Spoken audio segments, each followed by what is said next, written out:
Hello, and welcome to True Awakening.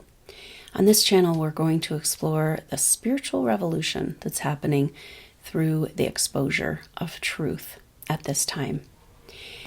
Today, we're going to explore the topic of the Great Awakening.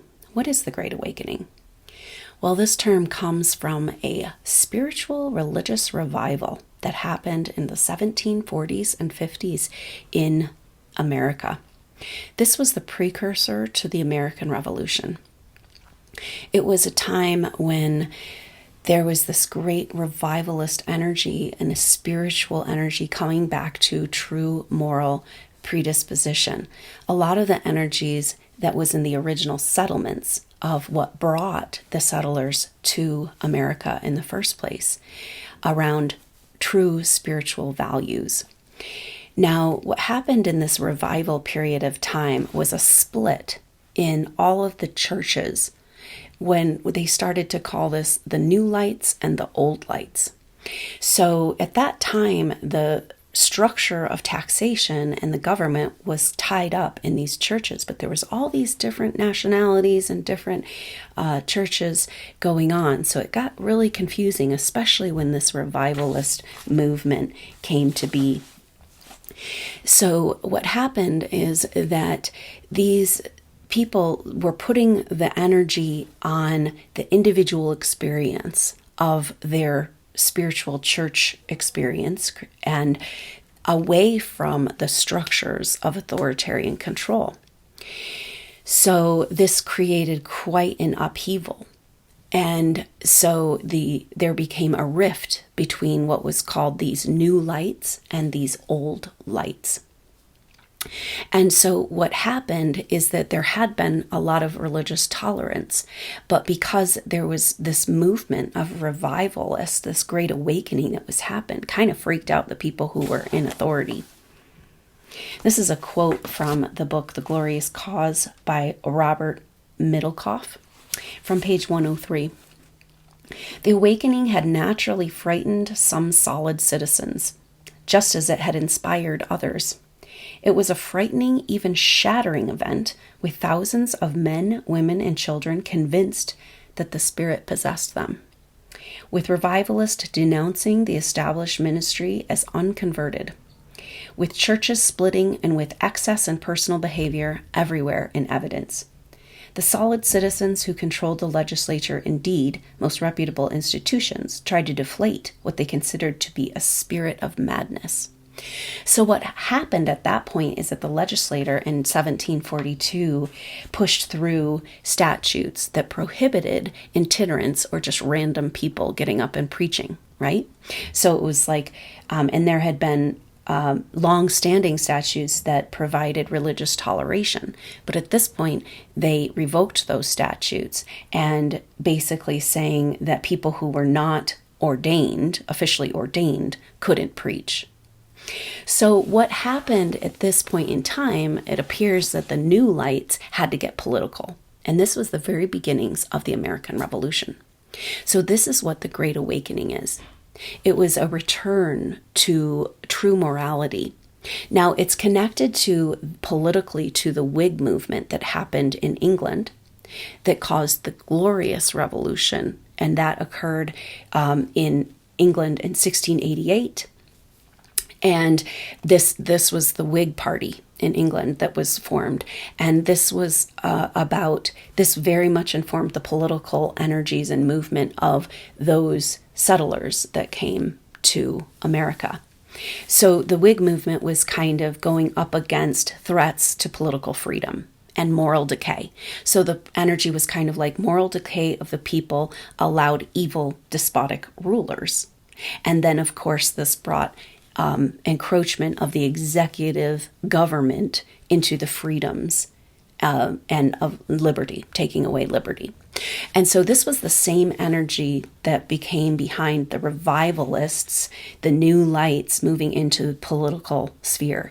And so it's said that the movement of the revolution, the people who led, George Washington and these people who led this revolution were the children of this revivalist movement.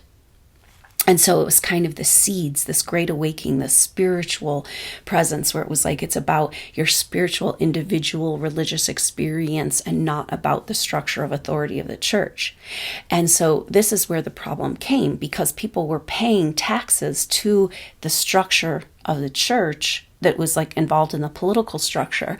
And then there was disgruntlement around if they didn't believe in that authority or go along with that specific type of Christianity.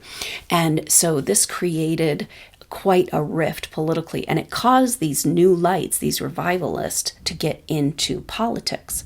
So it all kind of culminated around the stamp tax that the British government put on the US. And the old lights were in support of this stamp tax and were actually instigating and collecting the stamp tax. And this became a huge kind of a movement, and the energies that were going up against these old lights and the stamp tax came to be called the Sons of Liberty. And then this led to the American Revolution. Now, it's important to understand that the American Revolution was only a lot of the people were neutral and didn't really care about whether they stayed under England's control.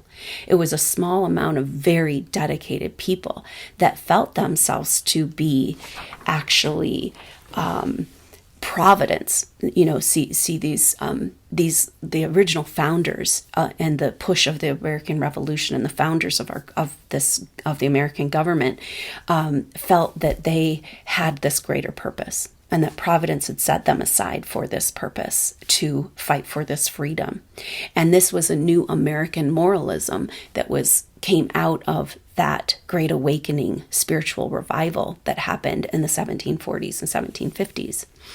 And so this was the generation that made the revolution, was the children of that revivalist movement. And they saw that this moral decay that was happening in the society threatened free government. And so that's where that connects back to that Whig movement, and they kind of had that essence moving forward. They felt a spiritual calling to play a part in this spiritual revolution, which led to the forming of this powerful constitution and system of government that protected spiritual, religious freedom and liberty of the people. And so this is where the terms came from, the term the Great Awakening. Now, this Great Awakening has had a revival, and again, a very revival in true morality and values that founded this country, that created this powerful constitution. And it's so the time we're in right now, awakening to the truths of the corruption and the horrible things that the people we trusted the most have done, stolen our money back into the pockets of aid money we've given to things, or say the Paris Accord, and then this money going right back into the pockets of the powerful people and the corruptions, and deep, dark, satanic energies in the leadership in Hollywood of the world, the people we've been taught to trust the most. So there's a moral revolution, spiritual revival happening again in U.S. and around the world. This is the second American Revolution that's happening right now.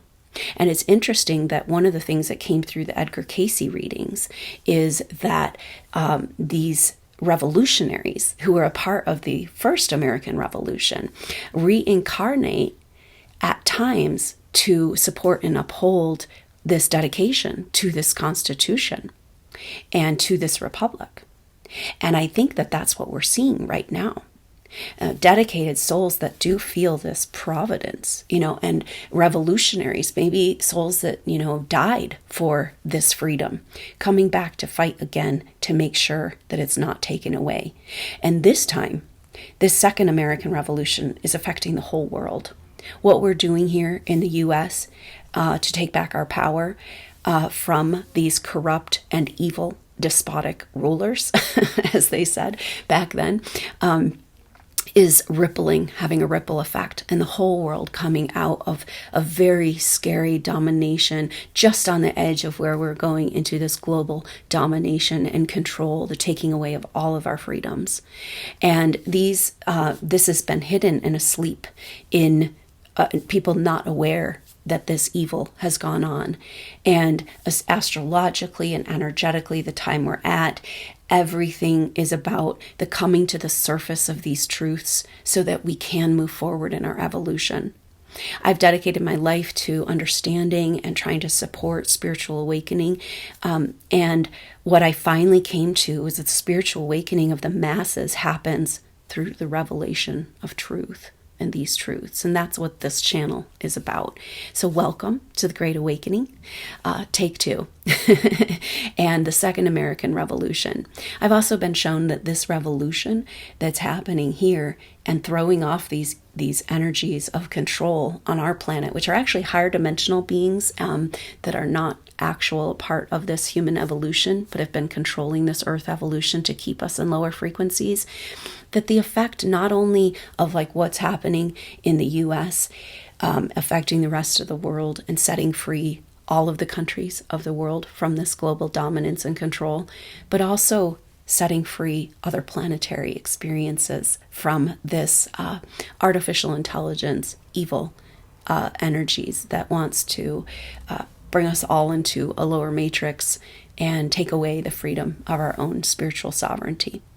So whether you know it or not, you may have been on the front lines of this shadow war throughout lifetimes, and here we are, the very culmination of what appears to be the last battle. So welcome to the Great Awakening, and I look forward to seeing you soon on the next update.